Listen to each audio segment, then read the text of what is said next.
যদি কুরআনওয়ালা মানুষ সমাজের দায়িত্ব পায়, সমাজের মধ্যে শৃঙ্খলা, জবাবদিহিমূলক শাসন কেমনে শুরু হবে শুনেন। ওমর রাদিয়াল্লাহু আনহু তিনি এই অর্ধ দুনিয়াকে শাসন করেছেন। বাবাজান ভাইজানরা বলেন তো, ওমর রাদিয়াল্লাহু আনহু নরম মানুষ না গরম মানুষ? খুব গরম মানুষ। ওমর রাদিয়াল্লাহু আনহু অর্ধ দুনিয়া শাসন করেছেন। তার শাসন আমলে তিনি একদিন মোমবাতি জ্বালিয়ে ঘরের ভেতরে কাজ করছেন। সেই যুগে তো এরকম ইলেকট্রিক্যাল লাইট ছিল, ঘরের মধ্যে মোমবাতি জ্বালিয়ে কাজ করছেন। এমন সময় তার কিছু আত্মীয় স্বজন এসে দরজায় নক করলেন, আসতে পারি? তিনি বললেন দাঁড়াও, দাঁড় করিয়ে দিলেন।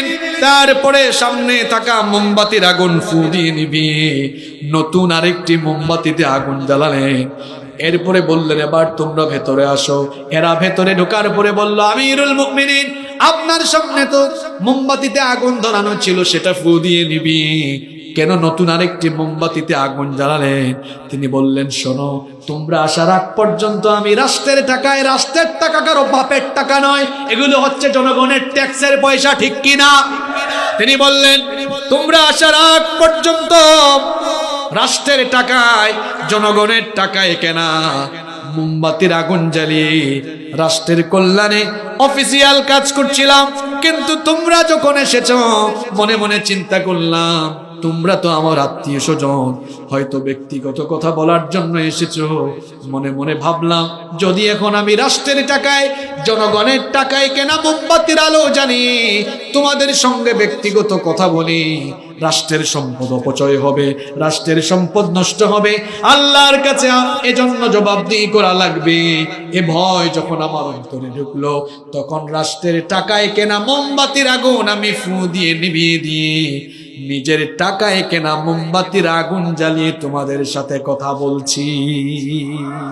আরে আল্লাহওয়ালা লোকেরা এরকম ক্ষমতা পাইলে আল্লাহর কাছে কি জবাব দেওয়া লাগবে? এই ভয়টা অন্তরে রেখে মানুষের হক কখনো মাইরা খাবে না। আর যাদের ভেতরে আল্লাহর ভয় নাই, এরা সমাজের দায়িত্ব পাইলে সমাজের মানুষের হক মাইরা খায়া, ওই যে আমি প্রায় জায়গায় বলি, তেল জনগণের তেল লুকায়া খাটের নিচে, চকির নিচে। আমরা তো খাটের নিচে, চকির নিচে জুতা রাখি, আর সমাজের এই শেষরা চোর ডাকাতরা যখন দায়িত্বশীল হয়, তখন জনগণের তেল চুরি করে খাটের নিচে তারা লুকায়া রাখে। জন্য কোরআনওয়ালা মানুষ ছাড়া সমাজে শান্তি, সমৃদ্ধি, সুখ আসবে। এজন্য আমরা শান্তি, সমৃদ্ধি চাইলে এই যে কোরআনের নাম হুদা, হেদায়াত, কোরআনের হেদায়াত মানতে হবে। আর কোরআনের এই হেদায়াত পূর্ণ বাণীগুলো যারা সমাজে বাস্তবায়ন করতে চায়, তাদের সঙ্গে থাকতে। কয়টা বলছি মনে আসেনি? এক নম্বর কি বলেছিলাম? কোরআনকে কোরআন বলা হয় কয়টা কারণে? এক নম্বর কি বলেছিলাম? কোরআন দুনিয়াতে সবচেয়ে বেশি পড়া। Quran is a book that is most read in this world. দুই নম্বর, কোরআনকে কোরআন বলা হয় কেন? কারণ হচ্ছে এই কোরআন এমন কিতাব, the entire Quran has been presented in poetic form. গোটা কোরআনকে ছন্দময় করে যিনি নাজিল করেছেন তিনি কে?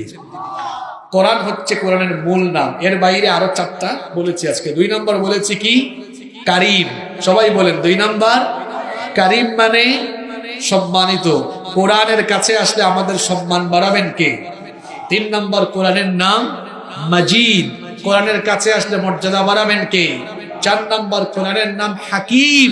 এটা বিজ্ঞানময় কিতাব, কারণ বিজ্ঞানের অনেক থিওরি, অনেক তথ্য কোরআনে আছে। পাঁচ নম্বর বলেছে এটা হুদা, এটা হেদায়েতের কিতাব।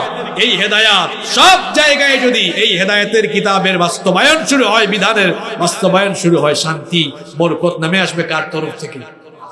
যদি সভাপতি সাহেবের কোনো কথা থাকে আমরা সংক্ষেপে শুনবো, না থাকলে মোনাজাত করে দিব। তাহলে মোনাজাত করে দিই, সবাই বসেন বসেন বসেন, মোনাজাতটা করেন।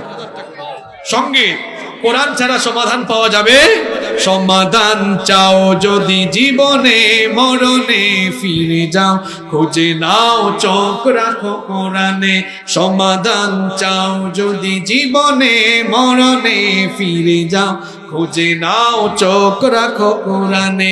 তবেই পাবে সুখ শান্তির ঠিকানা, তবেই পাবে সুখ শান্তির ঠিকানা, যদি মেনে নাও তুমি মনে প্রাণে সমাধান। সমাধান চাও যদি জীবনে মরণে ফিরে যাও, খুঁজে নাও চোখ রাখো কোরআনে।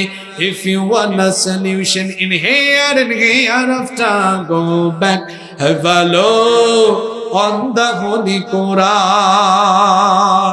আল্লাহ আমাদেরকে কোরআনের জন্য কবুল করেন।